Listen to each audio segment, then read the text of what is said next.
Risalah episode keempat. Di episode keempat ini kita akan membicarakan soal demokrasi. Demokrasi yang kita bahas di sini adalah soal pilkada serentak yang akan dilaksanakan di akhir tahun nanti. Buat teman-teman yang belum tahu sebelumnya, ada sebuah fenomena yang uh, kurang menarik ini. Ada satu fenomena unik di dalam pilkada kali ini di mana lebih dari 20 daerah pemilihan itu terjadi calon tunggal. Belum lagi ketika kita membicarakan soal makna dari demokrasi itu sendiri. Bagaimana demokrasi itu yang berarti ada suara dari rakyat. Bagaimana suara dari rakyat itu ketika tidak ada pilihan. Bagaimana kita bisa memilih tanpa jika tidak ada pilihannya. Nah, itu yang akan nanti kita bicarakan saat ini. Dan juga kita juga akan membicarakan bagaimana akhirnya sekarang di tengah-tengah situasi pandemi ini dari pihak entah itu dari pihak eksekutif maupun legislatif tetap memaksakan adanya pilkada serentak ini di mana beberapa ahli, beberapa pakar itu membicarakan mengusulkan untuk adanya penundaan dengan resiko terbesar adalah adanya klaster baru dari adanya pilkada ini. Bahkan ada dua ormas terbesar di Indonesia, yaitu PBNU dan juga PP Muhammadiyah yang mengeluarkan saran untuk adanya penundaan pilkada serentak. Nah, untuk itu kita akan membicarakannya di sini bersama gua, Oji, dan juga ada Amar. Untuk itu kita mulai aja. Mar, menurut lu kita ngomongin konsep dulu dah. Demokrasi itu menurut lu gimana sih? Atau apa menurut lu? Secara umum gitu ya, demokrasi. Nah, demokrasi itu bedanya apa? Segala sesuatu itu dikelola oleh rakyat. Nah, kalau di sistem selain demokrasi gitu ya, segala sesuatu top down, dari atas ke bawah gitu kan, dari pemimpin ke rakyat. Cuman kalau di demokrasi itu dari rakyat pendekatannya dari bawah ke atas. Artinya rakyat mengamanatkan apa, mereka memilih pemimpinnya, dan kemudian pemimpin itu menjadi pesuruh bagi rakyatnya. Bukan dibalik. Nah, kalau di sistem yang lain selain demokrasi, rakyat itu menjadi pesuruh bagi pemimpin-pemimpinnya, organisasi. Jadi negara itu jadi kayak organisasi. Sementara kalau di negara demokrasi, gitu ya, negara itu bukan kayak organisasi, akan tetapi negara itu menjadi tempat berkumpulnya semua kepentingan. Nah, pemimpin itu cuma menjembatani agar antar kepentingan itu bisa terlaksanakan. Itu dulu tuh demokrasi awalnya. Sehingga sebagai perwakilan dari kepentingan-kepentingan itu ada yang namanya parpol. Ini ciri khas negara demokrasi dibandingkan dengan negara yang bukan demokrasi, ya nggak? Nah, parpol itu kan kepentingan, ya nggak? Gue maunya telur ceplok, gue maunya telur dadar, gue maunya telur orak-arik. Masing-masing, gue telur ceplok bikin partai, orak-arik bikin partai, telur dadar bikin partai, dan masing-masing orang bisa ngevote. Oh, gue setuju sama yang partai ini, gue setuju sama partai itu. Nah, pemimpin atau presidennya, ya ketua gengnya adalah orang-orang atau sosok yang dianggap bisa menengahi semua kepentingan. Itu loh negara demokrasi. Bukan yang mimpin, bukan, tapi menengahi semua kepentingan. Jadi di negara demokrasi nggak ada pemimpin mutlak, tuh nggak ada. Ya, presiden aja di negara Indonesia gitu ya kan kekuasaannya tidak mutlak. Lembaga negara sekarang dengan presiden kan, ada MPR, DPR, BPK, KPK. KPK udah belum ya? KPK belum setara presiden, belum. Mahkamah Konstitusi gitu-gitu ya. Itu tuh yang setara lembaga kepresidenan.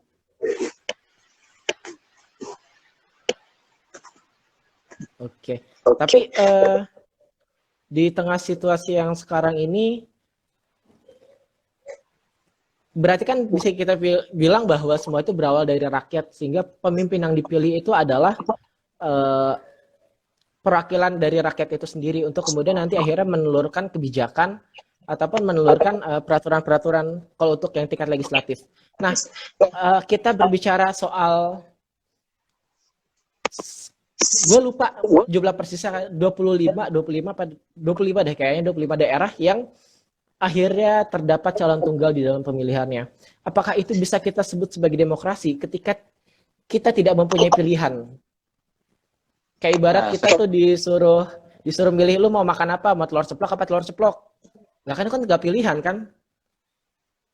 Nah, atau pilihannya nggak makan sama sekali gitu ya. Jadi kalau menurutku ya, kenapa bisa terjadi calon tunggal itu dulu gitu ya. Calon tunggal tuh sebenarnya gini, kita lihat dulu di daerah itu gimana gitu loh prosedur demokrasinya. Awalnya kenapa sih ada partai? Pertama, untuk membuat pendapat masyarakat atau keinginan masyarakat itu punya corong. Ya, keinginan masyarakat itu punya selang. Selang itu namanya partai, ya kan? Nah, terus yang kedua, partai itu juga berfungsi untuk mengkader calon-calon pemimpin di masa depan di negara demokrasi. Kalau di negara monarki, di negara kerajaan, kaderisasi berlangsung di istana, bener nggak? Kan pangeran, Ya diturunkan. diturunkan, dan bukan cuma diturunkan, tapi memang dikader juga tuh di istana, ya kan? Di Arab Saudi dan di Brunei itu mereka punya akademi sendiri buat para pangeran yang ujung-ujungnya nanti menciptakan kelas baru, yaitu kelas bangsawan, karena secara pendidikan memang berbeda. Tapi di negara demokrasi gitu ya, ini lebih tepat disebut sebagai kelas ksatria gitu loh. Kalau di mitologi Hindu ya, kelas ksatria karena partai politik itu menyediakan pendidikan yang khusus untuk menciptakan calon-calon pemimpin dan orang yang bisa mengagitasi kepentingan masyarakat, ya kan? Dulu kita tahu tuh ada yang namanya PNI, Masyumi, PKI, itu mereka mengkader, ya kan? Tapi di zaman sekarang ini ternyata gitu loh. Kenapa bisa terjadi calon tunggal? Ini gua tarik akar masalahnya dari zaman era setelah reformasi. Partai itu ternyata didirikan tidak dengan atau gini, partai itu tidak didirikan dengan perangkat kaderisasi yang baik. Sehingga apa? Partai itu teman-teman sekalian berdiri gara-gara pesona atau gara-gara wibawa salah seorang tokoh. Contohnya apa? Contoh yang paling nyata banget itu dapat di Partai Demokrat, gitu ya. Itu yang satu paling jelas itu Partai Demokrat. Ya, Demokrat, Gerindra, dan juga Hanura. Itu partai-partai itu cuma pesona dari satu tokoh, Wiranto, SBY, atau Prabowo, gitu kan? Mulai kijang-kijang tuh. Jadi artinya begini, partai itu nggak mengadakan kaderisasi karena yang ikut ke sana itu pengagum sosok gitu loh, bukan orang yang percaya kepada satu ideologi. Kalau kita tanya ideologinya Prabowo apa, nasionalis. Ideologinya Wiranto apa, nasionalis. Ideologinya SBY apa, nasionalis. Mereka tidak menyediakan perangkat pengkaderan ideologi mereka secara nyata, sehingga ujung-ujungnya mereka memanen tokoh yang sudah jadi. Atau kalaupun nggak ada tokoh yang udah jadi, gitu kan, ujung-ujungnya mereka berkuasa hanya gara-gara punya banyak uang. Kita tahu Wiranto, SBY, Prabowo itu pengusaha yang terlalu kaya, ya nggak? Jenderal-jenderal kaya mereka itu gitu kan. Yang kalau jenderal ini terlalu kaya, bisa jadi terjadi revolusi yang seperti di Mesir. Karena kan revolusi Mesir digerakkan oleh para jenderal yang mengkapitalisasi sumber daya alam di Mesir, ya kan? Nah di Indonesia kan juga begitu. Sumber daya alam dikapitalisasi oleh beberapa orang yang pada gilirannya orang-orang ini bikin partai. Nah gitu ya. Akhirnya apa? Yang jadi yang dicalonkan, yang ditokohkan, yang dinaikin ke pilkada ya bukan orang berkualitas, tapi orang yang dianggap mampu menjaga kepentingan para jenderal ini, orang yang mampu menjaga kepentingan orang-orang yang punya uang ini, gitu loh. Itu kejadian awalnya tuh begitu. Terus yang kedua, karena partai ini berbasis tokoh, atau tadinya partai ini mungkin tidak berbasis tokoh gitu ya, tapi berbasis ideologi atau berbasis sistemik gitu ya, berbasis ideologi gitu ya. Ada PDIP, PKB, PAN gitu ya, dan PKS juga gitu kan. 4 partai ini kan bukan partai tokoh, ya kan? Ini bukan partai sosok, tapi 4 partai ini partai kader, ya kan? Partai yang punya basis ideologi dan punya basis kader gitu loh. Mereka punya sekolah kader, PAN ada sekolah kader, PKB ada sekolah kader, ya kan? PDIP apalagi gitu kan, sampai dibawa ke Cina, ke Korea Utara dan lain sebagainya untuk disekolahin tuh kader-kadernya gitu. PKS juga begitu kan, sampai disekolahin ke Arab, ke Mesir dan lain sebagainya. Tapi ketika ini gak jalan dan ketika partai kemudian kehabisan uang, akhirnya mau nggak mau gitu loh, terjadilah calon tunggal. Dan jebakannya lagi, awalnya ada yang namanya electoral threshold, ya kan? Nah, mengenai electoral threshold kita omongin nanti aja, tapi analisis gua adalah ini awalnya ketika sistem kaderisasi partai itu nggak jalan, sehingga terjadi calon tunggal. Ingat ya, kaderisasi partai politik itu bukan cuma calon yang berkualitas, tapi calon ini dikenal oleh orang-orang, sehingga nggak ada masalah ketika mereka ngumpulin KTP, masyarakat antusias, oke gue percaya sama lu, gue mau ngumpulin KTP buat lu. Itu. Tuh ada Retno Senja sok kaget di sekolahin ke Cina, ya elah kaget, karena telat tuh kagetnya ya, telat 10 tahun tuh kagetnya. Gitu ya. Oke.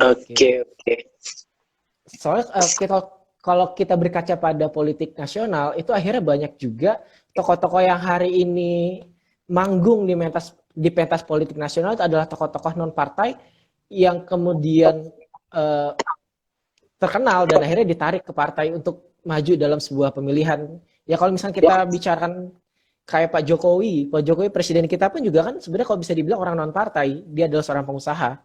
Atau juga seorang Ridwan Kamil. Ridwan Kamil adalah seorang wali kota yang kalau sebelum lagi dia dosen ataupun juga arsitek. Atau beberapa tokoh-tokoh lain akhirnya terkenal, terus kemudian juga bagaimana partai tidak memiliki, ya kita bilang aja lah partai gak mempunyai kader yang baik, dan akhirnya dipanenlah orang yang udah matang, orang yang udah punya kepercayaan publik yang bagus, dan itu yang menjadi salah satu indikasi bahwa pengkaderan partai gagal. Terus kemudian dari pengkaderan yang gagal ini dampaknya apa sih nih, kok bisa sampai ada calon tunggal ini? Kan tadi lu bilang soal apa tadi, political electoral ya buat ininya. Ya, electoral threshold gitu ya. Electoral threshold, ya. Ya, dampak dari pengkaderan politik yang gagal di partai politik, ujung-ujungnya partai politik nggak punya tokoh gitu loh. Kan pengkaderan itu bukan cuma bicara masalah siapa yang dicalonin kan, tapi mesin politiknya organik apa enggak gitu loh. Jadi dia minjem atau bukan mesin politik nyewa gitu loh, tapi mesin politiknya dia mengkader sendiri nggak, karena kan mesin partai itu bukan kayak mesin motor gitu loh, dipakai rusak, tapi mesin partai itu dia dipakai, dia akan menggandakan dirinya seiring dengan orang tertarik apa enggak meni partai gitu kan. Nah, cuman ya persoalan begitu, ketika satu partai itu gagal mengkader, maka mau tidak mau akhirnya mereka mengandalkan ketokohan orang gitu loh, orang-orang terkenal disebut nama aja gitu kan, seperti misalnya Valdo Maldini, Ridwan Kamil gitu kan, ditarik gitu kan. Kalau dulu di Jawa Barat ada yang namanya Dede Yusuf gitu kan, Deddy Mizwar gitu kan, siapa lagi, pokoknya artis-artis itu kan dicalonin gitu kan. Kenapa? Karena memang partai akhirnya ngambil shortcut gitu loh, karena ada kepentingan yang harus mereka jaga, sumber daya alam gitu kan, konstituen gitu kan, yayasan-yayasan di berbagai kota gitu ya, terutama tambang-tambang dan lain sebagainya kan, mereka harus jaga dengan tanda tangan sakti ya.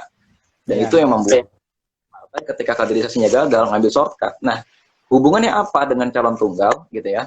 Bayangkan kalau di satu tempat itu pengkaderan partai serempak gagal. Coba bayangin. Ya, pengkaderan partai serempak gagal. Contoh ada 9 partai menang pemilu sehingga 99 dapat kursi. Di satu kota misalnya kursinya ada 50 nih misalnya. Ya kan, kalau minimal 20% ya kan, berarti kan dari kursi 50 itu seenggak-enggaknya orang punya kursi 10. Dia baru bisa nyalonin wali kota, bener nggak? Ya kan? Nah, cuman yang jadi masalah gitu kan, bagaimana kalau di partai-partai nggak punya orang? Ya mau nggak mau di koalisi dong, ya kan? Dan inilah yang menyebabkan calon tunggal gitu loh. Apalagi gitu ya, kalau ada satu partai nggak punya sosok, akan tetapi kunciannya banyak nih, gitu kan? Kunciannya banyak. Kunciannya apa? Dia punya barang tambang lah, dia punya skandal, ya kan? Skandal yang bisa digunakan untuk menjungkalkan partai lain lah, ya kan? Betul. Dia punya kampus lah, dia punya kunci-kunci di apa namanya di pasar-pasar, sumber daya apa dan lain sebagainya. Contoh di beberapa tempat di sana gitu ya, mayoritas anggota partai di sebuah tempat di Jawa Timur itu menguasai ladang garam. Nah, akhirnya semua calon bupati itu mau nggak mau akan tunduk kepada orang-orang yang memiliki ladang garam itu. Karena apa? Sekitar 30% sampai 40% rakyat itu bekerja di sektor ladang garam itu. Kenaikan atau penurunan harga garam akan berpengaruh kepada mereka. Akhirnya mau nggak mau kan mereka akan tertarik ke sana. Atau yang kedua, karena partai-partai ini gagal mengkader, dan gara-gara gagal mengkader nggak dapat kursi, mereka juga nggak punya duit.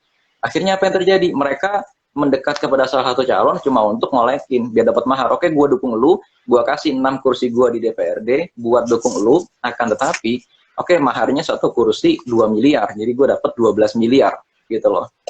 Buat apa uang 12 miliar itu? Ya buat macam-macam, buat gerakan mahasiswa kalau naruh proposal, buat apa ya? Ya pokoknya buat banyak hal. Buat banyak hal itu uang 12 miliar dari situ gitu. Buat itu gitu ya. Makanya terjadilah calon tunggal atau kemungkinan yang lain gitu ya.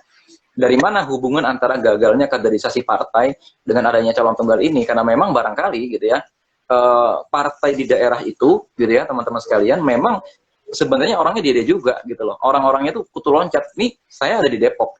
Di Depok itu teman-teman sekalian udah biasa ketua-ketua DPC itu jadi kutu loncat. Yang enggak paling PDIP sama PKS tuh enggak. Tapi PKB, PAN, Golkar, Hanura dan lain sebagainya biasa ketua DPC partai mana di pemilu selanjutnya jadi ketua DPC partai mana. Ini menandakan kan gitu loh. ya kaderisasi di partai tersebut sudah rusak, sehingga yang terjadi mereka udah nggak peduli calon yang mana aja, orang pada dasarnya orang-orang ide juga gitu loh.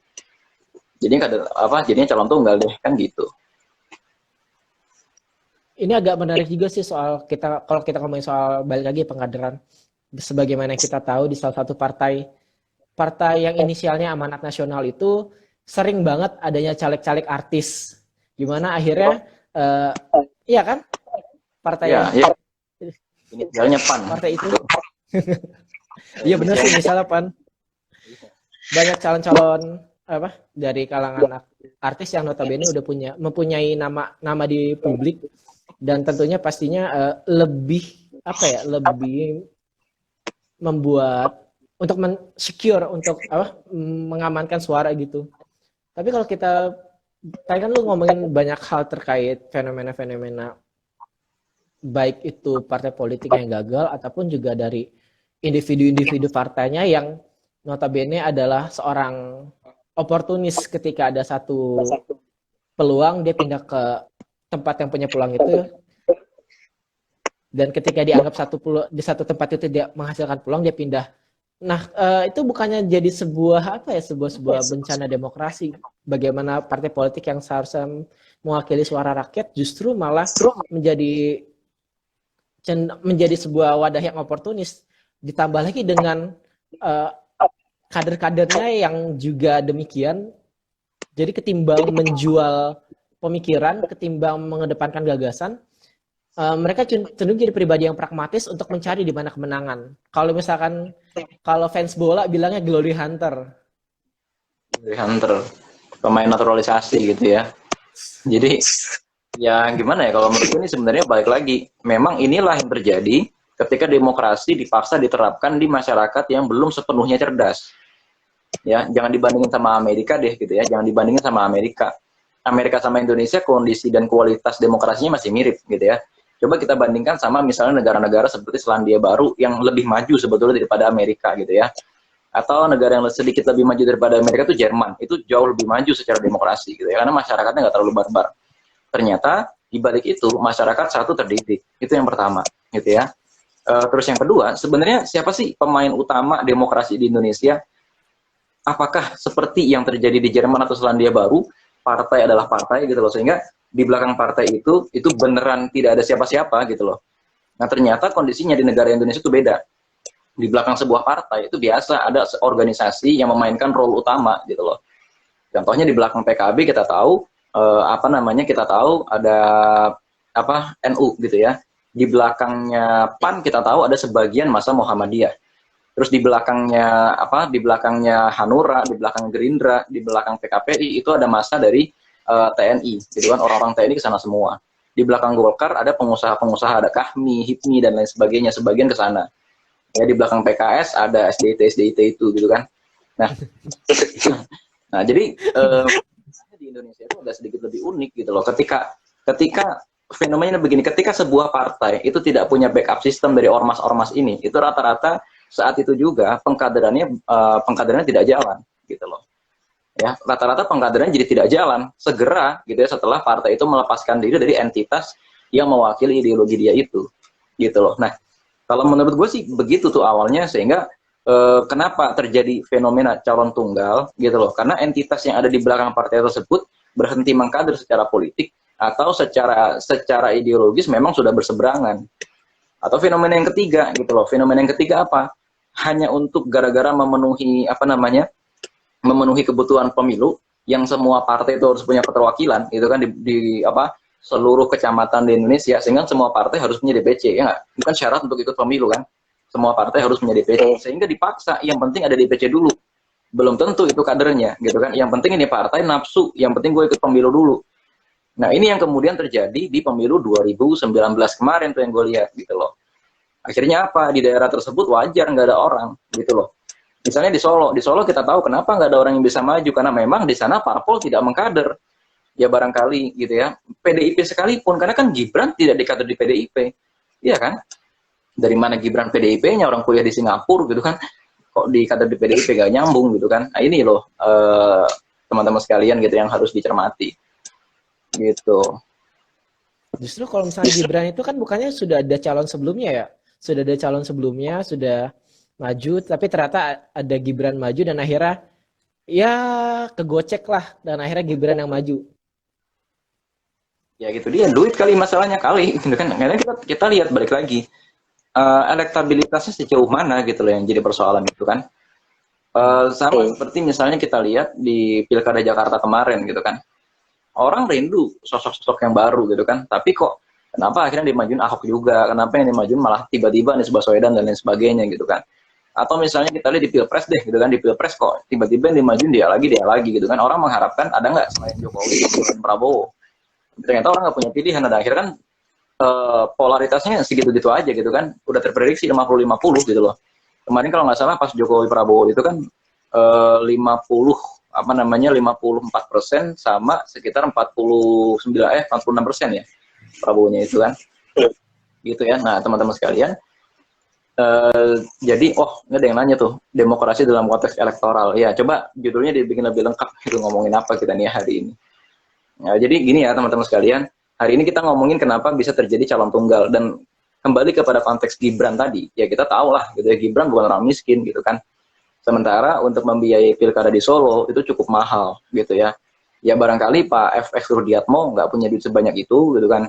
Atau barangkali juga misalnya ada tujuan tertentu yang mau dipegang sama Gibran, atau juga memang mungkin ya dinasti politik gitu loh, untuk mengorbitkan anak presiden ini sebagai pemimpin baru gitu loh. Karena hari ini kayaknya cuma anak presiden yang nggak dinaikin itu cuma anak presiden Gus Dur sama anak presiden Habibie itu doang, ya kan? Sisanya naik semua gitu. Nah, terus kemudian fenomena yang kedua selain calon tunggal adalah ya oligarki. Kalau misalkan tadi kita bahas demokrasi, sekarang kita ke oligarki, gimana akhirnya pada suatu keadaan itu akhirnya ya dia apa satu lingkaran itu yang menguasai, di mana akhirnya ada beberapa ya bisa dibilang apa keluarga pejabat sebelumnya yang menjabat, kayak misal kalau misalkan kita yang tadi udah dibilang ada anak presiden yang kemudian maju di wali kota, terus kemudian ada juga menantunya Bobby, terus kemudian ada juga di beberapa daerah yang terjadi cukup unik, di mana istri itu maju di tempat suaminya menjabat. Nah, menurut lo ini sehat gak sih kalau misalkan akhirnya terjadi politik oligarki ini? Jelas enggak lah. Kalau misalnya dikatakan sehat nih misalnya ya, demokrasi yang sehat itu tadinya kenapa kita sistemnya kepartaian? Karena diharapkan partai itu mengkader sehingga semua anggota masyarakat bisa mengakses haknya secara politik. Bukan cuma hak memilih, tapi juga hak dipilih, bener kan? Hak masyarakat di dalam dunia demokrasi ini kan ada dua dalam pemilu, ya nggak? Hak dipilih dan memilih. Memilih atau hak dipilih. Nah sekarang ketika tidak semua orang bisa mengakses hak untuk dipilih ini repot gitu loh. Ini repot yang jadi masalah. Oke, anak pejabat juga punya hak untuk dipilih, istri pejabat juga punya hak untuk dipilih. Akan tetapi ada hak orang lain yang juga harus dilindungi gitu loh. Ketika hak masyarakat umum tidak terlindungi, ini jadi masalah gitu kan. Karena apa? Oh ternyata ada kekuasaan modal. Oh ternyata ada kekuasaan kapital di sana. Ya kan? Ya jangan-jangan partai-partai itu nanti akan ngambil praktis. Ya daripada gua nyalonin kader gua sendiri, mesin partai belum tentu gerak, mendingan tuh anak bupati gua calonin, bapaknya pasti kerja keras, duit pasti dikasih. Kita tinggal setor kursi, kita diem aja, tim ses dari mereka. Mending kayak gitu ya, ya kan? Kalau dipikir-pikir begitu, ya, karena ini fenomenanya apa? Ya partai udah malas mengkader gitu loh. Karena ini yang terjadi kalau partai itu cuma orientasinya memang kemenangan politik gitu loh. Tapi partai tidak berorientasi mencerdaskan kader, kan gitu yang jadi masalah. Yang unik nih misalnya kalau kita berkaca ke kira-kira 50-60 tahun yang lalu gitu kan, PKI, Masyumi, dan PNI dulu tidak seperti itu gitu loh, meskipun sama demokrasinya juga sama gitu kan. PKI, PNI, dan Masyumi itu mereka masih mengkader, sehingga kita tahu banyak wali kota itu yang diangkat oleh presiden lah gitu kan, tokoh setempat lah. Akan tetapi partai itu mengkader gitu loh, karena mereka orientasinya bukan kemenangan secara posisi, bukan kemenangan secara jabatan, sehingga mereka mengkader gitu loh. Banyak tuh tokoh-tokoh lokal PKI, tokoh-tokoh lokal Masyumi, tokoh-tokoh lokal PNI yang mereka itu ideologis. Memang berdarah-darah prosesnya gitu kan, memang berdarah-darah PKI bentrok sama Masyumi dan lain sebagainya. Tapi masyarakat jadi cerdas pada saat itu. Mereka membenci atau mencintai negara ini karena alasan ideologis, nggak kayak sekarang karena alasan duit. Itu loh yang jadi masalah. Iya, iya. Dan kalau kita tadi kita balik lagi ke sebelumnya soal politik mahar.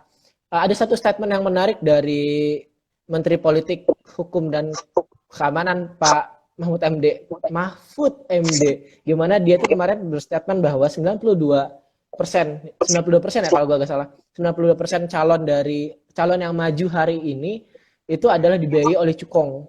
Itu kan bisa jadi sebuah indikasi bahwa hari ini politik kita itu money oriented banget sehingga membutuhkan uh, sokongan dana sebegitu besarnya untuk terpilihnya satu calon. Kali ini kita udah ngomongin soal politik mahar, di mana soal meminta kursi untuk dalam pemilihan threshold. Terus kemudian juga untuk uang kampanye yang tentunya gak sedikit butuhnya uang ini. Nah, itu gimana tuh soal statementnya Mahfud MD? Dia kan bisa dibilang adalah seorang orang lama lah dalam perpolitikan Indonesia yang baru kali ini masuk ke dalam sistem.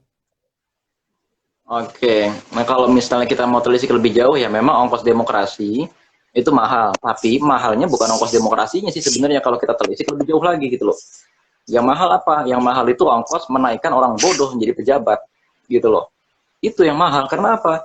Ini orang bodoh tapi nggak terkenal kan repot. Orang bodoh tapi nggak terkenal mau dinaikin jadi pejabat, atau orang terkenal tapi bodoh dia mau nyalon gitu loh. Itu yang mahal. Ujung-ujungnya apa? Mereka harus meyakinkan orang betapa berkualitasnya mereka. Dan cara meyakinkannya bagaimana? Otomatis pakai duit. Atau masyarakat mungkin juga tidak bisa diyakinkan bahwa orang ini cerdas dan hebat, maka ujung-ujungnya suara mereka dibeli dengan uang. Itu yang mahal. Sebagai contoh ya, sebagai contoh. Di beberapa daerah, gitu ya, di beberapa daerah, ini ada politik dalang, ya, tanpa bermaksud mendiskreditkan dalang gitu ya, tapi ini oknum dalang saja gitu ya. Beberapa partai itu ya teman-teman sekalian menyewa dalang untuk mengumpulkan masyarakat membuat pertunjukan wayang.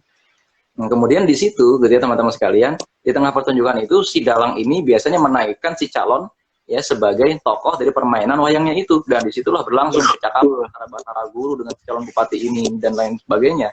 Di daerah lain terjadi politik dangdut. Ya karena ini orang-orang udah tahu bupati ini pandir sebenarnya. Calon bupati ini orang bodoh sebenarnya. Orang mau datang ke sana itu cuma gara-gara mau lihat dangdut, mau lihat cewek telanjang goyang-goyang, udah selesai. Gitu loh.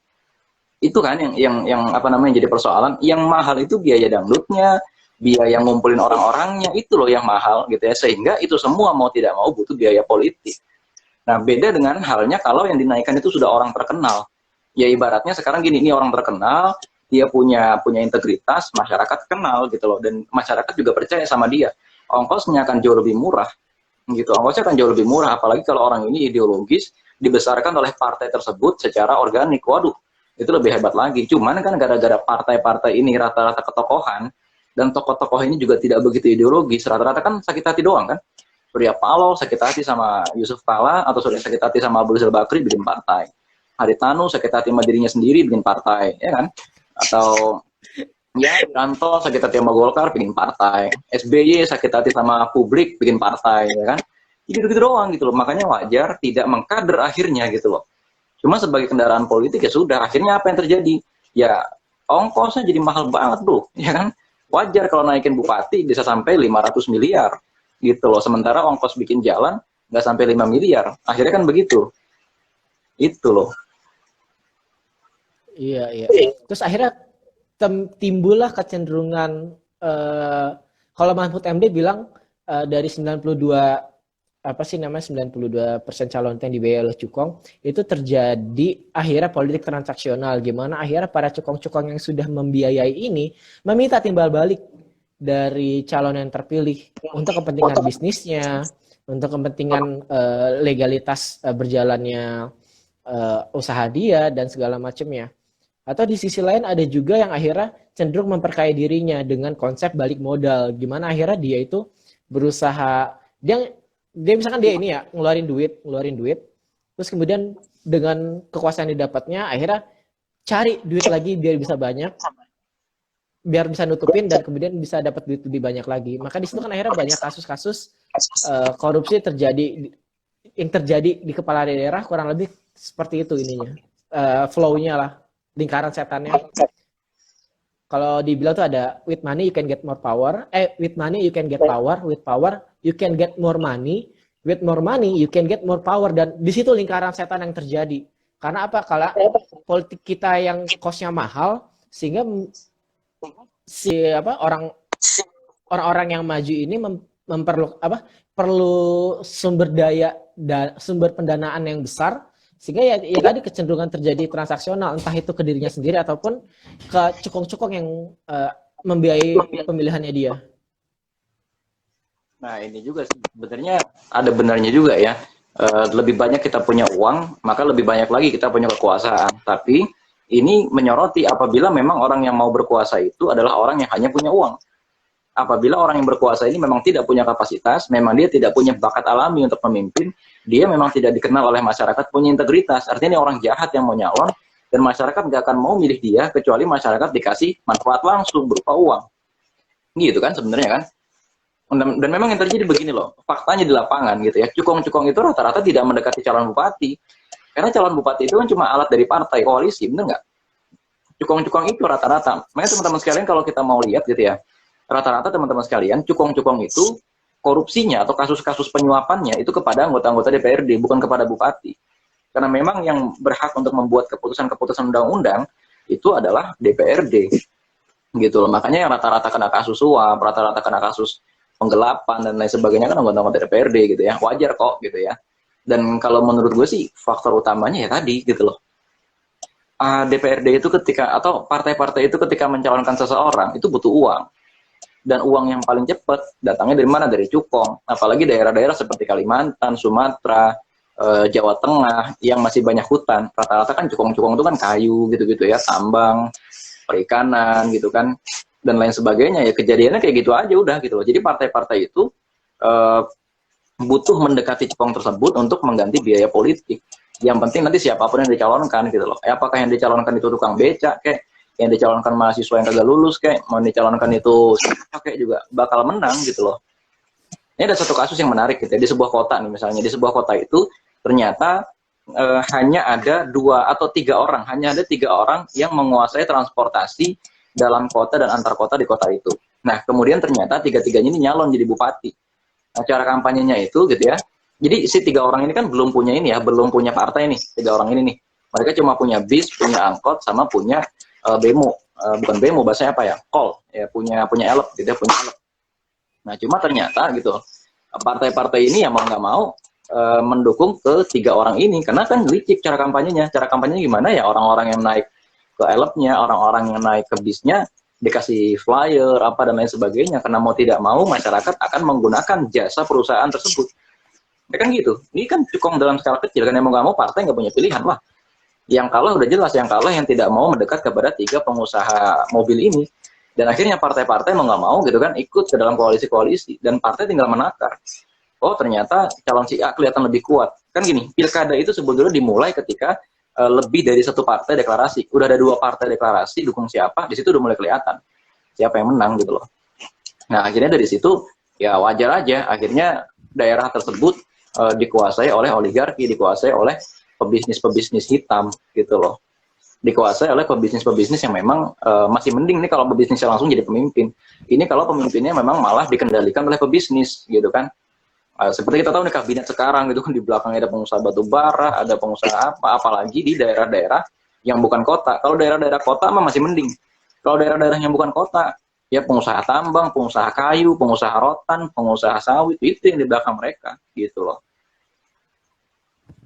Ya menarik sekali. Gimana kalau kita ingat di tahun lalu Seksi Killer itu seorang Deddy Laksono dan teman-teman Watchdog itu menelanjangi kedua pasang calon presiden, di mana pada akhirnya di belakang mereka itu banyak cukong-cukong tambang yang pada praktiknya itu akhirnya merugikan masyarakat luas dengan usaha-usaha mereka. Dan kalau kita ngomongin tadi money politik, soal-soal keterpilihan itu, kita balik ke kondisi sekarang, di mana sekarang itu kita sedang merasakan, kita sedang dilanda pandemi yang begitu berat, yang akhirnya berefek pada kehidupan masyarakat luas dari segi ekonomi. Dan tentunya di saat seperti ini tentu praktik money politik akan tumbuh subur dong. Sebagaimana gue kemarin nonton podcastnya Panji Pragiwaksono, dia itu ngobrol dengan salah satu calon Tangsel, siapa keponakannya Prabowo, lupa gue namanya, Aku juga lupa. yang Ya, keponakannya, pokoknya yang anaknya. Di situ dia itu bilang bahwa di masa sekarang ini memang bakal tumbuh subur money politik karena keadaan masyarakat itu lagi susah, dan tentunya ya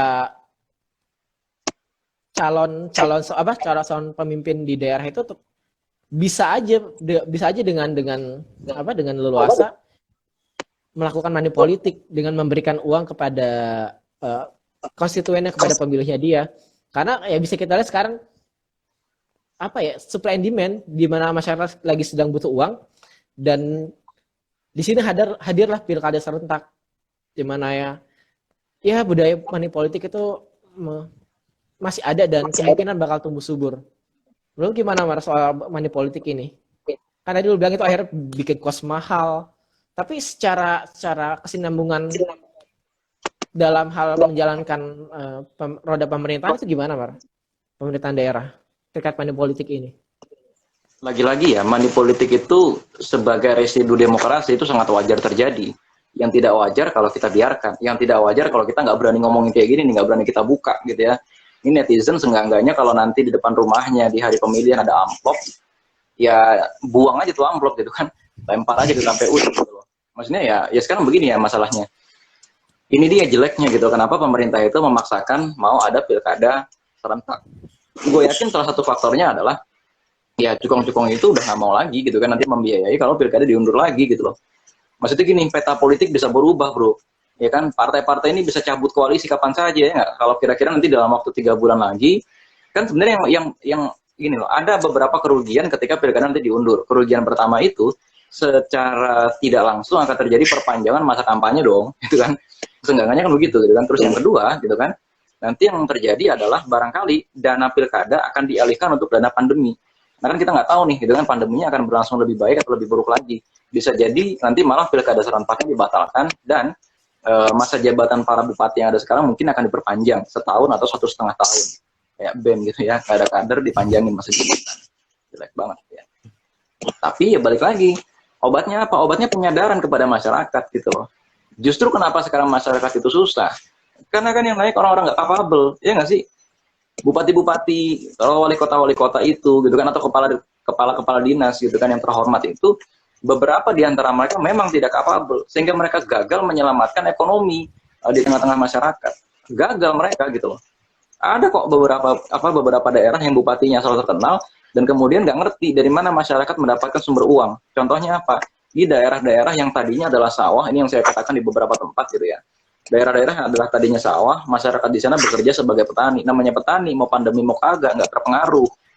Ya nggak akan, tetapi ketika bupati ini terjadi alih fungsi lahan besar-besaran menjadi lahan perumahan. Akhirnya petani-petani itu bekerja menjadi satpam, karena tanah mereka dibeli sama perusahaan properti, dan mereka tidak punya bakat apapun, mereka tidak punya kriteria atau tidak punya minat tidak punya keterampilan apapun, kecuali sebagai satpam. Sebagian yang nggak mau jadi satpam, jadi begal, jadi penjahat, atau paling buka tambal ban, iya kan? Kalaupun nggak buka tambal ban, jadi apa gitu kan, jadi satpam kampus lah, jadi apa gitu loh. Dan ini nih teman-teman sekalian kemudian jadi masalah. Bupati-bupati ini jangan lari dari tanggung jawab gitu loh. Kalau saya jadi Mendagri, saya toyor nih bupati, lu ngapain aja gitu loh. Iya kan, lu ngapain aja nih sekarang masyarakat miskin apa segala macem, dan lu malah siap-siap buat pilkada. Lu nggak punya kepekaan sama sekali gitu loh. Ketika masyarakat uang 500.000 aja sudah sayang-sayang banget, lu ngebuang uang 500 miliar hanya untuk nyalon, men, gila lu. Jadi sebagian besar kepala daerah yang terpilih dari hasil pilkada ini, saya prediksi akan tidak punya rasa kemanusiaan. Mereka akan seperti pembunuh berdarah dingin yang nggak ragu-ragu membunuh rakyatnya sendiri, karena memang dalam prosesnya aja ini sudah mengesampingkan nilai-nilai kemanusiaan gitu loh. Wah kan gila ini prosesnya, gitu loh. Ya. Soalnya ya gimana ya, gue lihat di kasus-kasus konflik agraria yang terjadi beberapa tahun ini tuh sering banget adanya kenihilan peran pejabat daerah di sana. Misalkan kayak kasus lagi berjalan sekarang itu di Sulawesi Selatan, eh, gubernurnya itu didatangi oleh kalau buat teman-teman yang belum tahu, di Sulawesi Selatan itu ada kapal penambang pasir dari Belanda yang kehadirannya di sana itu mengganggu kehidupan ekonomi masyarakat yang di sana hidup sebagai nelayan. Kodaring Kengda, maaf kalau saya salah sebut namanya. Di sana itu mereka demo bermalam-malam, itu ibu-ibu loh, itu ibu-ibu bermalam di depan kantor bupati buat minta keadilan buat mereka. Dan justru ketika ini kasusnya, ada orang dari perusahaannya itu ngasih amplop kepada salah satu nelayan di sana, Pak Madiren apa Pak siapa itu, dikasih amplop, terus dia nggak terima dong, dia lagi nyari keadilan, terus kemudian malah ditangkap. Akhirnya uang yang diterima itu disobek sama dia, bukan uang amplop yang diterima itu disobek sama dia, dan hasilnya apa? Polisi justru menangkap si nelayan ini karena merobek amplopnya, dianggap sebagai penghinaan terhadap uang negara. Oh ya, terima kasih Retno Senja, Coding Ngareng. Dan ketika mereka meminta kepada bupatinya, meminta kepada gubernurnya diam. Dan juga banyak di kasus-kasus konflik agraria lain yang akhirnya pejabat daerah itu cenderung diam ketika adanya konflik yang terjadi. Bahkan kalau mungkin teman-teman tahu penggusuran Taman Sari, bagaimana sosok Ridwan Kamil justru malah yang dia mengedepankan sisi humanis, tapi di situ dia malah absen di dalam penggusuran Taman Sari. Atau juga kita nyebut nama gak apa-apa kan? Juga Pak siapa? Ganjar Pranowo, ketika terjadi kasus antara Pak Semen Indonesia, Pak Ganjar pas dia udah di Jawa Tengah ya, pas lagi Semen Indonesia sama masyarakat Kendeng waktu itu. Nah, ini ya yang jadi persoalan, dan bukan cuma itu ya teman-teman sekalian. Saya tuh pernah ke Kalteng, ke Lampung, ke Kalbar, ke Nusa Tenggara Barat, sama aja mau dari gubernur manapun itu gitu loh. Kalau kita bicara masalah Sulawesi Selatan gitu ya, misalnya di sana ada perusahaan-perusahaan yang juga di backup, misalnya ada perusahaan Kala Group, perusahaan nikel ya, tambang nikel gitu. Dan itu ya memang dampak kerusakan lingkungan luar biasa. Malah untuk melindungi untuk melindungi perusahaannya Pak JK, melindungi perusahaannya Pak Luhut, melindungi perusahaannya Wiranto, paling abis ini gue hilang nggak apa-apa, untuk melindungi Jokowi juga gitu ya. Akhirnya muncul omnibus law gitu untuk itu. Artinya kan gini, kenapa kepala-kepala daerah itu relatif tidak mendidik rakyatnya, tidak melindungi rakyatnya, karena memang mereka diuntungkan. Mereka punya interlock case gitu loh, mereka punya kasus-kasus yang mengunci mereka dari segala penjuru. Kalau mereka misalnya membela masyarakat, mereka akan kehilangan cukong. Kan mereka artinya punya kasus yang saling mengunci ini kan. Lu dibiayain sama seorang pengusaha. Satu ketika pengusaha ini merusak lingkungan, dan lu dituntut untuk bisa melindungi rakyat lu, tapi lu nggak bisa. Karena lu dibiayai oleh pengusaha itu. Coba. Akhirnya kenapa? Ya lu tidak merdeka akhirnya. Lu akhirnya menjadi orang yang dikuasai oleh korporasi itu. Itu aja kan ujung-ujungnya kan. Sehingga akhirnya sadar, sekarang akhirnya masyarakat tidak lagi hidup dengan negara gitu loh. Ya udahlah, negara di sistem yang lain gitu kan, gue hidup dengan diri gue sendiri. Indikasinya apa? Indikasinya satu, angka golput makin gede, dan masih mending kalau cuma angka golput, karena KPU di beberapa tempat nih, ini fakta ya, beberapa oknum KPU di beberapa tempat itu memang membiarkan aja calon-calonnya itu untuk menyogok rakyat. Karena apa? Untuk menaikkan angka pemilih. Kalau nggak digituin, pemilih sudah apatis. Petani-petani itu jangan kira mereka tidak punya sikap politik, mereka bilang saya nggak mau milih karena sama aja hidup saya. Dan itu benar, sekalian apa yang terjadi seperti itu benar. Dan ini yang menjadi persoalan gitu loh. Angka golput sekarang semakin besar. Tadinya 10%, naik 25%, terus naik lagi jadi 45% dan lain sebagainya gitu loh. Dan ini yang menjadi semua gitu kan, apa yang harus kita lakukan? Apakah solusinya partai baru? Enggak juga. Apakah solusinya kemudian aktivasi partai lama, pembersihan partai lama? Enggak juga, enggak tahu nih apa solusinya. Udah kelindannya udah rumit banget gitu loh. Gitu. Iya.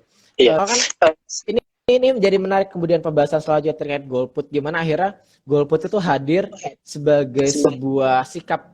Kalau misalnya teman-teman belum tahu, golput itu hadir di dalam periode pemilu 1974 ya kalau nggak salah ya, pemilunya pertama habis pemilu pertama di Orde Baru. Di mana pada saat itu terjadi penyederhanaan partai itu cuma ada 3. Dari yang dulunya ada puluhan, ada apa? eh, ada PDIP, ada Golkar, satu lagi apa P3 ya? Yang ini ya. Ya, P3. P3 di saat itu pemerintah Orde Baru itu menyederhanakan ke dalam 3 partai yang Islami ya ke P3, yang ya inilah nasionalis ini PDIP, sisanya ke Golkar. TNI ABRI dulu waktu itu, pejabat negeri sipil dan juga berbagai golongan-golongan lain. Di situ akhirnya dari Arief Budiman, Sohokjin bersama siapa itu yang pengacara? Kok gue lupa ya namanya. Udah lupa. Iya dulu. Sohokjin, Arief Budiman itu menggagas yang namanya golput. Golput itu adalah sebuah sikap di mana akhirnya dia mengajak orang-orang untuk tidak memilih. Karena untuk apa kita memilih jika pilihannya itu sudah jika tidak ada pilihan. Nah, di situ akhirnya muncul istilah golput, golongan putih yang kemudian nanti sama ada Malik dibilang golongan setan, atau di zaman sekarang dibilangnya golongan malas. Padahal sebenarnya golput itu adalah sebuah sikap. Nah, menurut lu golput itu sebagai sebuah bentuk resisten, sebagai sebuah bentuk penolakan atas sistem yang berlaku sekarang, apakah menjadi solusi? Karena kan kalau misalnya kita bilang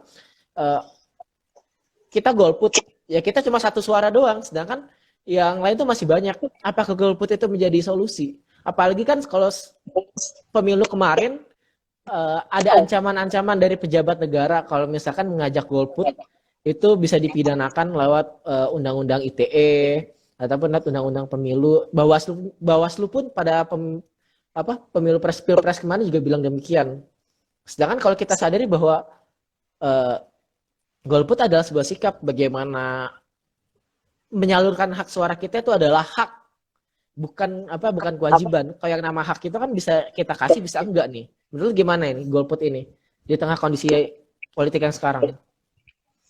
Oke, kalau menurut gue ya, terlepas dari secara hukum bagaimana ya, ini kan kita sekarang secara ini aja ya, secara sosial aja gitu ya. Ya golput itu sebuah sikap politik, hak masyarakat gitu loh. Ketika masyarakat merasa, aduh gue nggak merasa terwakili nih, gue nggak merasa lu adalah gue gitu loh, gue nggak merasa lu mewakili gue, ya udah gue ngapain milih lu gitu loh. Sisanya nanti tinggal tugas orang yang terpilih nanti ketika pemilu untuk meyakinkan masyarakat, kalian nggak salah pilih. Yang kedua, kalian yang tidak memilih akan tetap saya lindungi, saya layani haknya, kan gitu. Cuma kan sekarang masalah yang terjadi nggak begitu gitu loh. Sekarang tuh masalah yang terjadi seakan-akan golput itu adalah sesuatu yang hina, sesuatu yang buruk. Tapi dalam hati kecilnya masyarakat, mereka sadar kalau teman-teman mau ngelihat akun JKT Info, Depok 24 jam, akun Bekasi 24 jam, itu rata-rata isinya apa? Kekecewaan kepada pemerintah. Mau dari partai manapun, mau calonnya siapapun, mereka rata-rata kecewa. Lu ngapain sih gue milih gitu loh. Kalau bisa, jangan kenapa sih lu dipilih sama partai A. Kalau nggak begitu, pasti gini, oh kenapa sih partai A milihnya si tokoh ini, aduh gue jadi malas milih deh, gitu kan.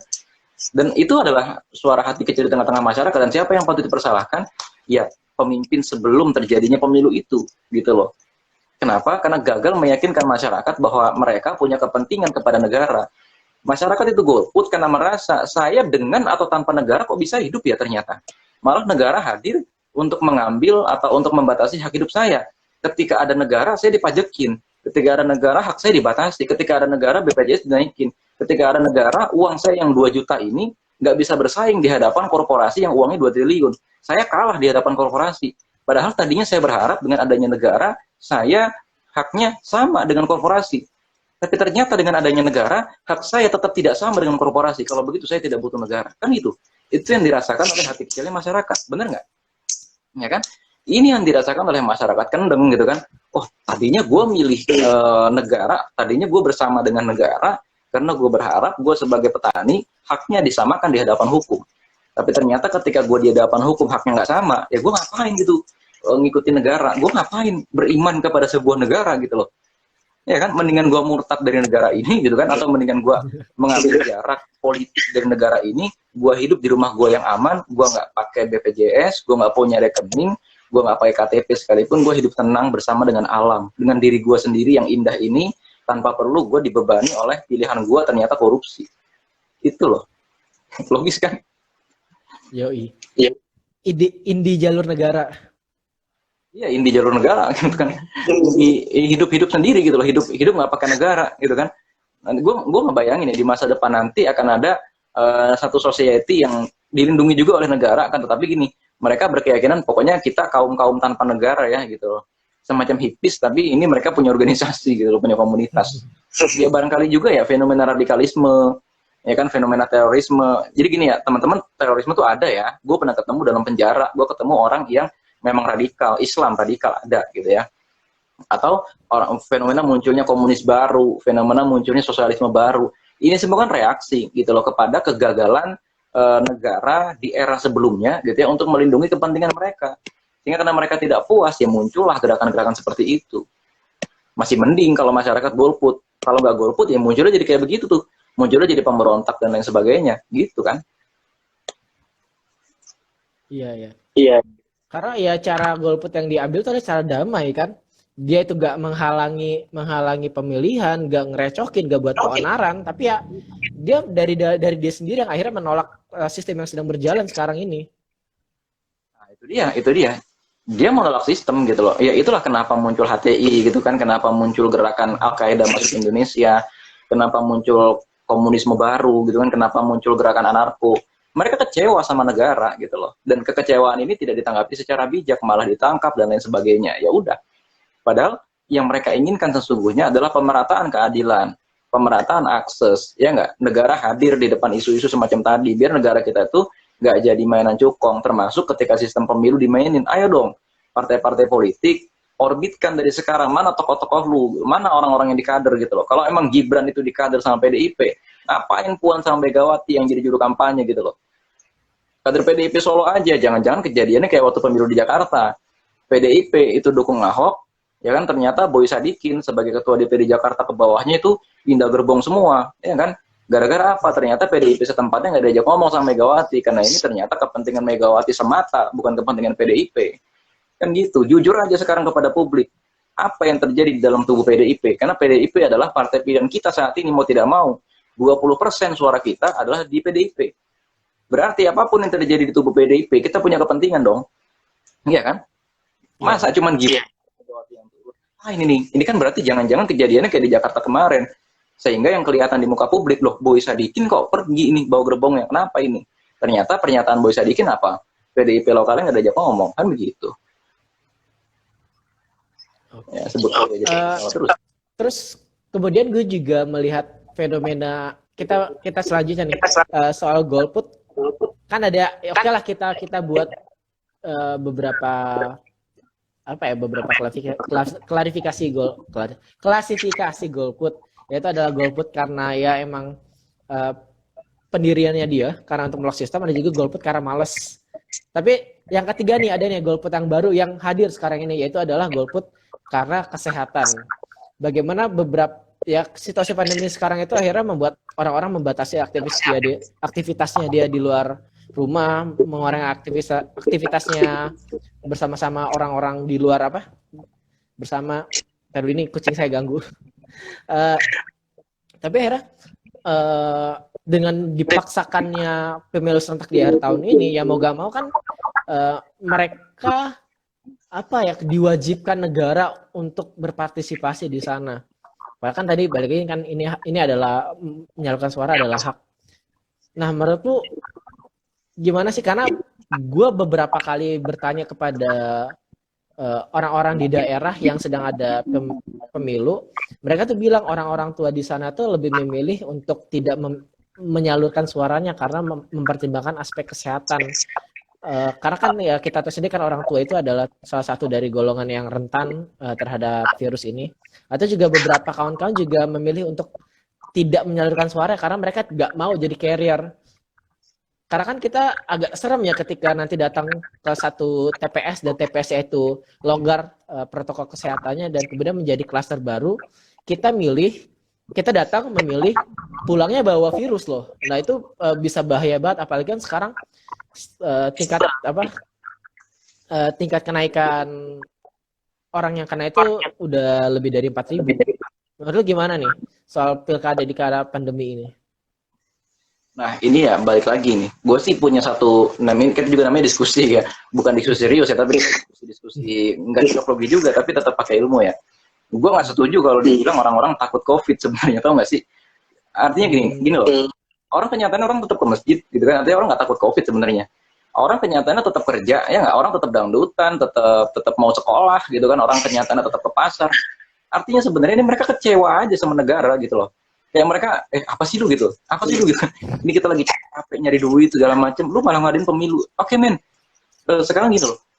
Masyarakat itu kan dalam kondisi kecewa karena ternyata mana duit pemerintah yang katanya 945 triliun itu, kok gue nggak ngerasain. Mana yang katanya anggaran-anggaran pemerintahan daerah di APBD dialihkan untuk penanganan corona, kok gue nggak ngerasain gitu loh. Kan katanya begitu, ya nggak? Ngerasainnya cuman ngelihat jalan disemprot, udah gitu doang. Tiba-tiba ada sejumlah besar duit diadain buat pilkada. Dalam hati kecil mereka, gue yakin mereka tuh ngerasainnya itu. Sehingga mereka sebenarnya mengkritik itu gitu loh. Bukan masalah coronanya sebenarnya, menurut gue itu gitu loh. Mereka tuh sebenarnya mengkritik, men lu nggak peka banget sih, lu malah ngadain pergantian kekuasaan gitu loh. Toh kalau misalnya biar biar bupati cepat ganti dan lain sebagainya kan ada PJS, ya kan? Ada PJS, ya kan? Nanti ketika lu bupati selesai masa jabatan, udahlah lu ngumpet di mana gitu kan? Biar PJS lu yang gantiin, ya kan? Atau nanti apa namanya? Kalaupun misalnya lu nggak menjabat lagi, toh APBD akan terus berjalan karena ini negara demokrasi. Bupati itu paling perannya cuma 10%, ya nggak? Sisanya yang 90% dimainkan oleh ormas, dimainkan oleh partai, dimainkan oleh lembaga-lembaga yang setingkat dengan bupati dan lain sebagainya, iya kan? Nah ini yang menurut gua masyarakat itu sebenarnya nggak mau milih bukan gara-gara corona, meskipun memang ada sih yang benar-benar nggak mau milih gara-gara corona. Ya tapi menurut gua tetap lebih bijak undur lah gitu loh, ngapain sih gitu loh, ya nggak sih? Gue juga nggak yakin gitu loh masyarakat mau ngumpul, kecuali memang masyarakat tuh dibayar. Oke lah kalau di kampung-kampung yang aman oke. Tapi di wilayah kota besar nih gue pikir akan terjadi golput massal. Karena apa? Ya lu bayangin aja men, gitu kan. Penyebaran COVID tuh udah nggak jelas ini. Depok deh misalnya nih. Ya di Depok di RW gue aja ada 4 orang, ya kan ada 4 orang positif COVID. Lu bayangin mau ngadain pilkada, penduduk Depok lu tahu sepadat apa? TPS-nya nggak apa? TPS-nya sedikit. Karena TPS-nya sedikit, otomatis kerumunan akan makin banyak. Paling solusinya nambah jumlah TPS. Tapi kalau nambah jumlah TPS, otomatis jumlah saksi, jumlah KPPS akan semakin banyak. Anggaran yang keluar juga akan semakin banyak. Nah lo, mentok lagi. Kan gitu yang jadi masalah. Iya, iya. Soalnya ya gimana kita melihat bahwa dari pejabat-pejabat publik itu cenderung untuk memaksakan gimana ada statement dari Jokowi ataupun statement dari Fajrul selaku juru bicara dari Presiden Jokowi, Fajrul Rahman. Sedangkan di beberapa elemen lain, 2 ormas terbesar di Indonesia, Muhammadiyah dan NU itu yang bisa kita bilang mewakili beberapa juta orang itu justru meminta untuk dimundurkan. Jadi otomatis kita bertanya-tanya apakah adanya pelaksanaan pemilu di akhir tahun ini memang kehendak rakyat atau ya kehendak kelompok-kelompok tertentu doang nih. Ya kalau menurut gua ini jelas ya, ini bukan kehendak rakyat, ini tuh kehendak pemerintah aja. Kan udah gue bilang tadi ya sejak awal ya, masyarakat mau siapa juga pemimpin nggak peduli. Mereka lebih peduli kepada ayo dong nih duit gue udah mau habis nih, sedangkan pandemi nggak jelas lagi kapan gitu kan, selesainya kapan, ayo dong kasih gue subsidi, kan itu aja yang masyarakat pedulikan kan. Oke lah kita lihat harga stabil, oke ya nggak, oke harga stabil, oke, tapi mereka nggak dapat jaminan dari mana nanti mereka bisa makan ke depan, gara-gara apa, lapangan kerja tiba-tiba nggak ada men, ini repot ya nggak. Belum setelah itu sekarang tingkat stres di tingkat rumah tangga masyarakat tuh tinggi loh, karena apa, bapaknya itu rata-rata kan di WFH kan ya nggak, WFH kan atau Iya, di pensiun. Anak-anaknya sekolah di rumah, itu orang tua tuh pada stres gitu loh. Nah stres ini tanpa sadar terjadi di sebagian besar keluarga di Indonesia. Makanya akhirnya apa yang terjadi, ya mereka merasa men apa-apaan sih lu malah ngadain pilkada gitu loh. Dan apakah nih kayak solusinya apakah mahasiswa demo, ya enggak juga, lu malah akan jadi kerumunan baru gitu loh. Lu butuh sesuatu yang lebih canggih apa kayak gitu kan, dengan cara online kayak gini kan, misalnya menyuarakan apa namanya, dulu tumbangnya Husni Mubarak juga diawali dengan cara online kayak begini kok, meskipun kita nggak mau numbangin Jokowi, ngapain dia suruh tanggung jawab, enak aja tumbang-tumbangin itu kan, jangan suruh pergi dia gitu. Oke. Terus ya Indian ya, menurut lo gimana nih soal kondisi apa ya bahasanya, gimana apa ya, gini simpel lah, diagnosa singkat lu soal ini kondisi demokrasi Indonesia yang sekarang. Diagnosa soal kondisi demokrasi yang sekarang kritis, masyarakat udah krisis kepercayaan ini sama pemerintah, ya kan? Satu, lapangan kerja tiba-tiba nggak ada, ya kan? Dua, ketidakadilan terus-menerus dipertontonkan dengan statement-statement masyarakat, statement-statement pemerintah yang terlihat bodoh itu kan. Terus yang ketiga nih teman-teman sekalian, ini gejalanya sejak awal sudah muncul dari masyarakat yang relatif tidak percaya penjelasan resmi dari pemerintah dan malah percaya kepada teori konspirasi. Ini saja sudah merupakan satu gejala ketika masyarakat tidak percaya kepada otoritas kebenaran, yaitu pemerintah. Akhirnya masyarakat mencari kebenarannya sendiri, karena otoritas yang harusnya memberikan kebenaran, memberikan keadilan, tidak bisa dipegang sebagai pemberi kebenaran. Itu loh sebenarnya yang gue lihat gitu. Oh ya, nih ngomong-ngomong, nanti kalau tiba-tiba ke blackout gitu ya, ini kayaknya pembatasan waktu nih ya. Aduh, ini mahasiswa jam segini minta tidur, jadi apa negara ini? Gila lu, udah jomblo jam segini tidur, gila lu. Gitu tuh, kira-kira yang gue lihat kayak gitu ya. Jadi masyarakat ini kan sebenarnya dalam hati kecilnya merasa, duh kok otoritas yang harusnya memberikan gue keadilan, menjamin gue mendapatkan lapangan kerja, menjamin gue dapat uang yang dalam porsi yang sama, malah mempertontonkan kemewahan hidup, malah mempertontonkan ketidakjelasan begini, malah mempertontonkan maladministrasi semacam ini. Dan maladministrasi itu dilegalkan dalam bentuk aturan gitu loh. Akhirnya kok gue nggak merasa diasuh oleh negara gue ya udah ya mereka hidup sendiri. Ketika nanti ada pilkada, percayalah ya sebagian besar orang yang nyoblos itu hanya yang dibayar. Karena mereka udah bingung gitu loh. Gue hidup gimana lagi? Suami gue di PHK, ya kan, terus anak gue banyak dan lain sebagainya, butuh pulsa. Kalau anak gue nggak sekolah-sekolah, gara-gara nggak ada sinyal, dikeluarin juga. Gimana? Otomatis maka nanti bupati-bupati itu yang mungkin akan nyogok. Dan tugas mahasiswa gimana? Ya mahasiswa bukan demo, bukan itu tugasnya. Pepet terus pemerintah dengan berbagai cara gitu loh. Itu. Soalnya gimana ya menurut gue ketimbang dengan pilpres, pilkada ini justru lebih kritis. Kenapa? Karena pilkada ini yang berhubungan langsung sama kehidupan kita sehari-hari kan. Kita tentunya pasti lebih lebih sering bertemu dengan lingkungan sekitar kita, karena ya, ibarat wali kota sama presiden tentunya kan lebih dekat wali kota kan kebijakan sama kita, karena wali kota itu spesifik ke tempat daerahnya kita. Sedangkan kalau misalkan di pemilihan yang begitu kritis ini pemilihannya gak sehat seperti yang sudah kita lihat indikasi sekarang ini, bisa kacau nanti ke depannya. Ya itu dia, bahkan bukan cuma ke depan ya, sekarang juga udah kacau gitu kan. Ya buktinya ya, sekarang masyarakat begitu kan posisi kepada pemerintahan. Ini ada studi kasus yang menarik gitu kan. Di kota Depok misalnya, masyarakat itu nggak patuh sama aturan kota Depok yang katanya ada jam malam segala macam. Kenapa? Karena masyarakat sama-sama merasa pemerintah mana nggak hadir gitu loh.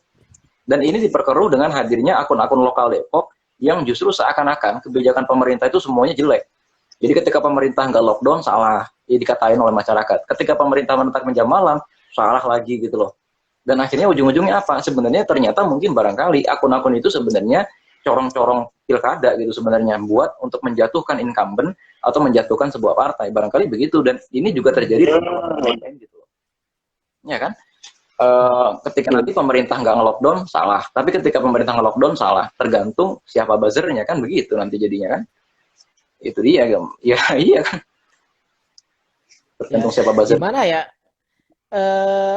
fenomena politik kita saat ini yang ya gue selalu bilang ini adalah pembajakan ruang digital. Gimana akhirnya ruang digital kita itu direbut oleh buzzer bayaran yang akhirnya membuat perhatian masyarakat umum yang memakai media sosial itu menjadi teralihkan, terbohongi dengan adanya buzzer ini.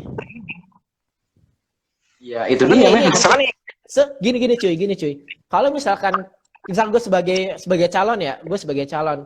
Kalau misalkan gue pakai metode kampanye offline, tentunya pasti membutuhkan dana banyak karena gue butuh sumber daya orang, butuh cetak, butuh ngasih bungkusan, ngasih handuk, ngasih apa sih yang biasa dikasih nasi kotak. Sedangkan kalau misalkan gue memakai kampanye via digital dengan menyewa buzzer ini, tentunya cost gue bisa diturunin kan. Tapi kan kalau secara ekonomi itu hal yang bagus, tapi secara demokrasi kan itu sakit. itu gimana akhirnya dia itu membuat rekayasa sosial, gimana akhirnya di media sosial itu dia itu terlihat seakan-akan tokoh yang bagus, padahal kalau lihat kondisi langsungnya nol besar. Itu dia, makanya kan ini yang jadi masalah, sehingga akhirnya kenapa masyarakat relatif tidak lagi percaya kepada pemerintah. Bayangin men, ada satu generasi yang sekarang kuliah udah ngalamin 2 kali pilkada kan, jadi pilkada yang kemarin sampai pilkada yang nanti nih kan, mereka udah bisa bandingin lah gitu kan, gue dulu di pilkada kemarin gue dijanjiin begini begini begini, ternyata sepanjang pelaksanaannya mereka begini begini begini begini, gue ngapain lagi milih gitu kan, akhirnya mereka nggak percaya lagi sama buzzer. Lu lihat aja sekarang akun-akun politik kan rata-rata follower udah dikit ya nggak, akun-akun politik rata-rata susah naik gitu loh. Karena apa ya, karena memang mereka rata-rata muak gitu loh, apalagi akun-akun politik yang kerjaannya cuma nyerang salah satu calon, itu udah di unfollow secara massal gitu loh, kecuali yang analisis gitu, yang analisis masih oke lah gitu ya, akan tetapi rata-rata buzzer-buzzer yang semacam itu mereka udah muak, sama-sama muak gitu loh. Itu aja sebenarnya. Serangan-serangan itu yang perlu kita garis bawahi, gimana pada akhirnya ruang demokrasi politik kita sekarang itu cenderung untuk melakukan serangan-serangan dibandingkan memajukan visi misi dari calonnya. Ini kan sering banget kan kita lihat, misalkan calon A itu nge-hire buzzer buat jatuhin calon B, bukannya justru untuk menaikkan visi misinya, karena memang dari awal calon A itu tidak memiliki visi misi. Ya itu memang gitu kejadiannya gitu kan.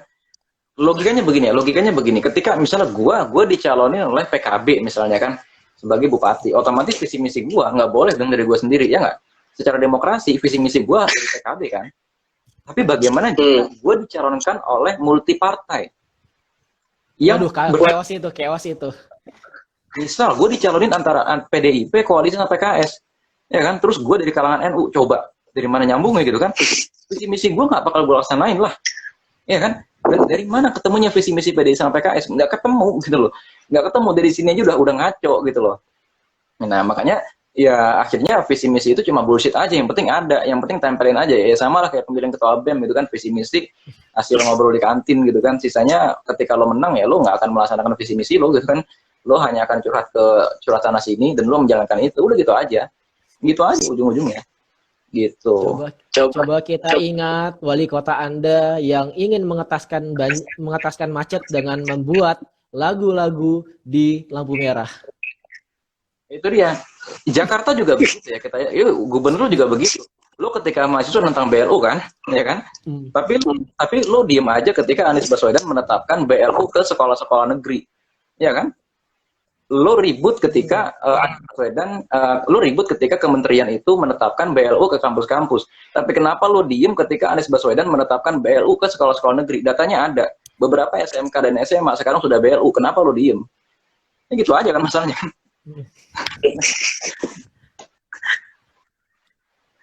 Ya, kalau bergue gini pada akhirnya, ini ngaruh gak? Ini berangkat dari kultur politik kita gak sih? Kita riuh ketika pencalonan, tapi ketika selesai pencalonan itu ya kita udah kelar gitu semuanya. Gak ada proses check and balance dari masyarakat, karena ya somehow masyarakat mungkin belum teredukasi terkait politik ini sendiri. Sebenarnya masyarakat bukan yang nggak teredukasi, sangat teredukasi. Menurut gue yang tidak teredukasi itu justru pelaku politiknya. Edukasi masyarakat buktinya di mana? Mereka bisa menilai kok mana yang pembohong, mana yang tidak gitu loh. Ya kan? Mereka bisa menilai. Tapi sekarang yang jadi masalah ya balik lagi gitu loh. Pemerintah yang sudah dipilih itu ternyata gagal menciptakan aturan-aturan yang bisa mengadili semuanya. Partai-partai itu yang kursinya ada di DPRD, fungsinya apa? Fungsinya membuat regulasi yang membuat semua orang sama di hadapan hukum. Semua orang mendapatkan kesempatan yang sama untuk berusaha, mendapatkan kesempatan yang sama untuk mengakses pendidikan dan lain sebagainya.